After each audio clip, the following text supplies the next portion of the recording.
नमस्कार दोस्तों, एक बार फिर आप सबों के बीच उपस्थित हूँ महत्वपूर्ण टॉपिक के साथ। और आज का टॉपिक है गुप्त वंश। जी हाँ, गुप्त वंश के बारे में आज हम चर्चा करेंगे। और इससे पहले हमने एक वीडियो गुप्त वंश के बारे में डाल दिया है, गुप्त वंश वॉल्यूम 1, और ये आपका है गुप्त वंश वॉल्यूम 2।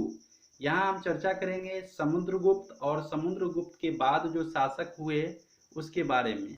और जिन साथी ने गुप्त वंश वॉल्यूम 1 का वीडियो नहीं दिखा है वो हमारे चैनल के माध्यम से देख ले, और इसका लिंक इस वीडियो के डिस्क्रिप्शन बॉक्स में भी दिया गया है। तो चलिए शुरू करते हैं। जी हाँ, चंद्रगुप्त प्रथम के बाद 335 ईस्वी में उसका तथा कुमार देवी का पुत्र समुद्रगुप्त राजगद्दी पर बैठा। जी हाँ, जैसा कि जानते हैं कि कुमार देवी कौन थी, तो ये थी लिच्छवी नरेश की पुत्री थी, जो कि समुद्रगुप्त के साथ इनका विवाह हुआ था। और इनसे जो पुत्र हुआ उनका नाम था समुद्रगुप्त। तो चंद्रगुप्त प्रथम और कुमार देवी का जो पुत्र था समुद्रगुप्त, वह चंद्रगुप्त प्रथम के बाद राजगद्दी पर बैठा।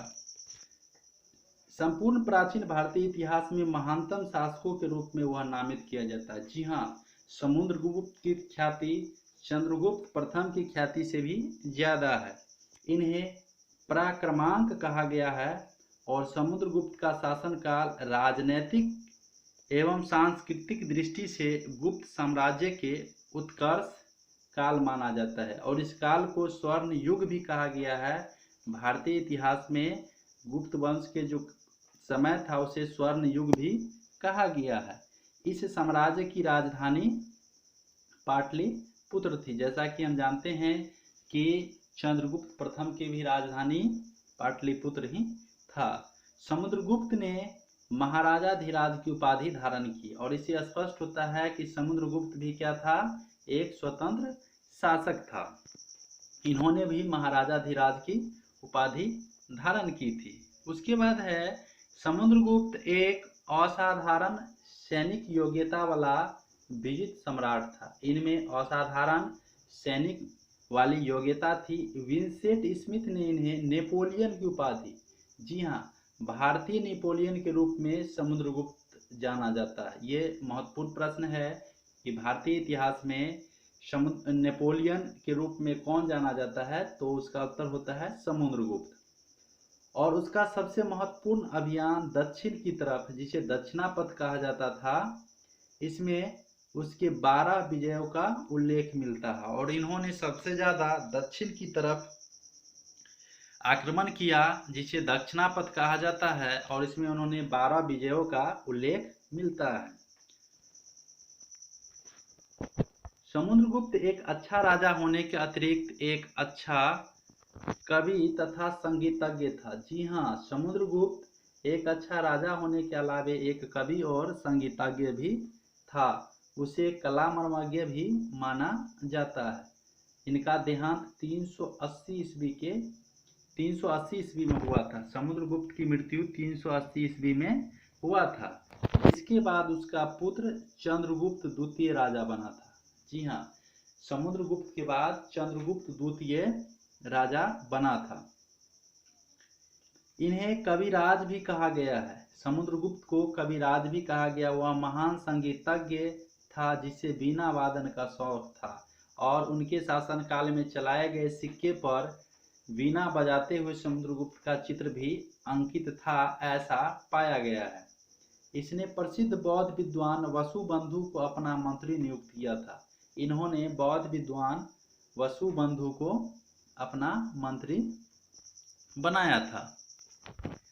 हरिसेन समुद्रगुप्त का मंत्री एवं दरबारी कवि था। जी हाँ, काफी महत्वपूर्ण है कि हरिसेन जो है वह समुद्रगुप्त का मंत्री था एवं दरबारी कवि था, जिन्होंने प्रयाग प्रशस्ति लिखा था। हरिसेन समुद्रगुप्त का मंत्री एवं दरबारी कवि था।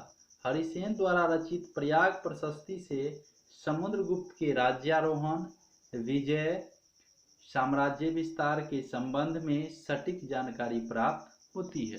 हरिसेन ने जो प्रयाग प्रशस्ति लिखी, इसमें चंद्रगुप्त प्रथम के बारे में भी जानकारी मिलती है, और समुद्रगुप्त के बारे में कि उन्होंने कब राज्यारोहण किया, विजय, साम्राज्य का विस्तार किस प्रकार से हुआ, उसके संबंध में सटीक जानकारी प्राप्त होती है।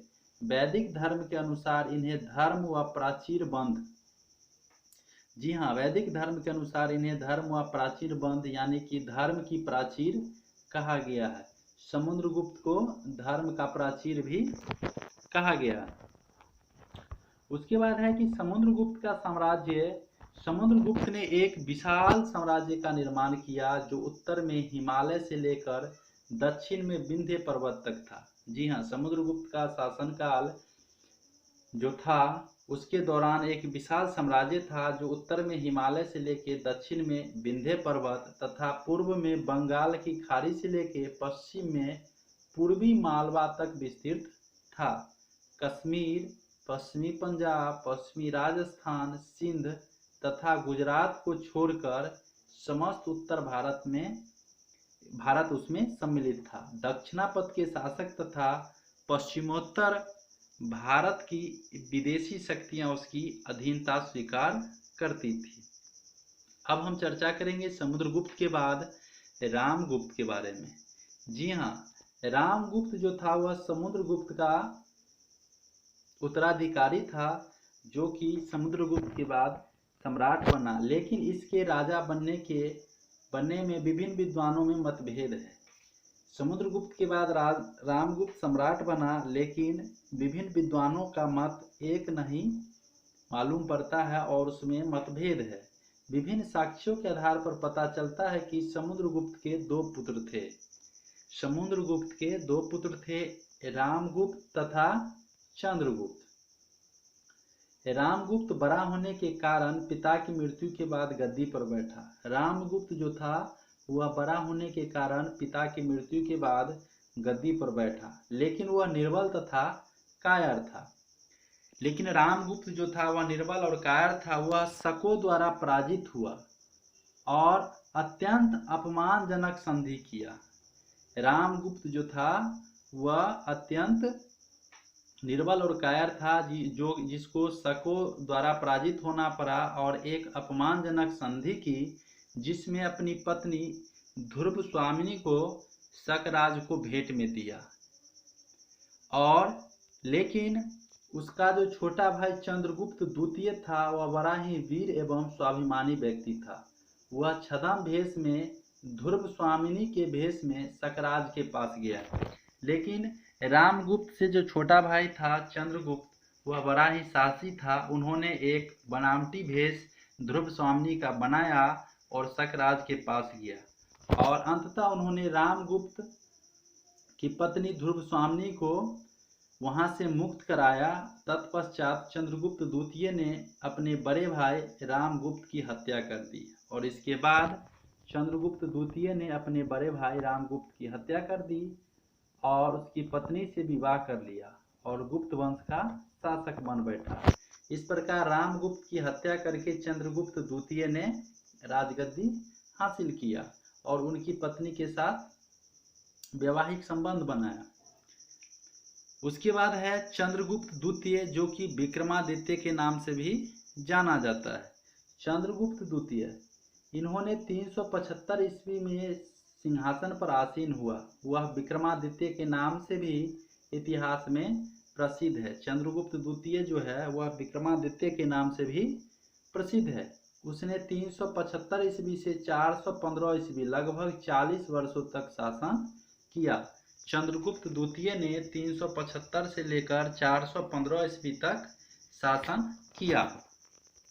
चंद्रगुप्त द्वितीय ने शकों पर अपनी विजय हासिल की, जिसके बाद गुप्त साम्राज्य एक शक्तिशाली राज्य बन गया। चंद्रगुप्त द्वितीय ने क्या किया कि शकों पर अपनी विजय हासिल की, जिसके बाद गुप्त साम्राज्य एक शक्तिशाली राज्य बन गया। चंद्रगुप्त द्वितीय के समय में क्षेत्रीय तथा सांस्कृतिक विस्तार हुआ था। चंद्रगुप्त द्वितीय के समय में क्षेत्रीय तथा सांस्कृतिक विस्तार हुआ था। हालांकि चंद्रगुप्त द्वितीय का अन्य नाम, जी हाँ, चंद्रगुप्त द्वितीय का जो अन्य नाम था वह देव, देवगुप्त, देवराज, देवऋषि आदि था। उसने विक्रमांक, विक्रमादित्य, परम भागवत आदि उपाधियां धारण की थी। विक्रमांक, विक्रमादित्य, परम भागवत आदि उपाधियां धारण की थी। उसने नागवंश, वाकाटक और कदम्ब राजवंश के साथ वैवाहिक संबंध स्थापित किए थे। जी हाँ, चंद्रगुप्त द्वितीय, जो कि विक्रमादित्य के नाम से भी जाना जाता है, उन्होंने अपने पड़ोस के अन्य राजवंश जैसे नागवंश, वाकाटक और कदम्ब राजवंश के साथ वैवाहिक संबंध स्थापित किया। चंद्रगुप्त द्वितीय ने नाग राजकुमारी कुबेर नागा के साथ विवाह किया और जिनसे एक कन्या प्रभावती गुप्त पैदा हुई। वाकाटकों का सहयोग पाने के लिए चंद्रगुप्त ने अपनी पुत्री प्रभावती गुप्त का विवाह वाकाटक नरेश रुद्रसेन से किया। जी हाँ, प्रभावती गुप्त जो कि चंद्रगुप्त द्वितीय की पुत्री थी, उन्होंने उसका विवाह वाकाटक नरेश रुद्रसेन द्वितीय के साथ कर दिया। उसने ऐसा संभवतः इसलिए किया कि शकों पर आक्रमण करने से पहले दक्कन में उसको समर्थन हासिल हो जाए। उसने प्रभावती गुप्त के सहयोग से गुजरात और काठियावाड़ की विजय प्राप्त की।